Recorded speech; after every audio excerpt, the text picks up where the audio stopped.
আমাদের ফোনটাতে কিন্তু অনেক নেটওয়ার্ক সমস্যা হয়। এর জন্য কি হয় যে আমরা সঠিকভাবে কোনো কিছু ব্রাউজিং করতে পারি না বা ভিডিও বা কোনো কিছু মুভি দেখতে পাই না। তো আজকের ভিডিওতে দেখাবো যে কী করে আপনি আপনার ফোনের নেটওয়ার্ক স্পিডটাকে বাড়াবেন এবং আপনি যখন ইচ্ছা তখনই ইন্টারনেট ইউজ করতে পারবেন। তো কী সেই সেটিংস রয়েছে আপনার স্মার্টফোনে যদি জানতে বা শিখতে চান তো চলুন আজকে ভিডিও শুরু করা। বন্ধুরা, এর জন্য আপনার স্মার্টফোনে ছোট্ট একটা সেটিংস অন করে নেবেন।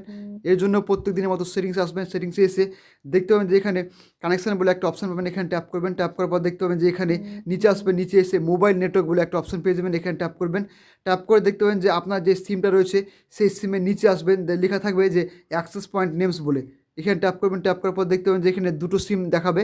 আপনার যে সিমে এই সমস্যাটা হচ্ছে সেই সিমের উপর ট্যাপ করবেন। ট্যাপ করার পর দেখবেন যে কোনো একটা অপশন থাকবে, 3টি ডট, এখানে ট্যাপ করবেন। ট্যাপ করার পর দেখতে পাবেন যে রিসেট টু ডিফল্ট বলে একটা অপশন থাকবে, এখানে ট্যাপ করে রিসেট অপশন ট্যাপ করে এটাকে রিসেট করে নেবেন।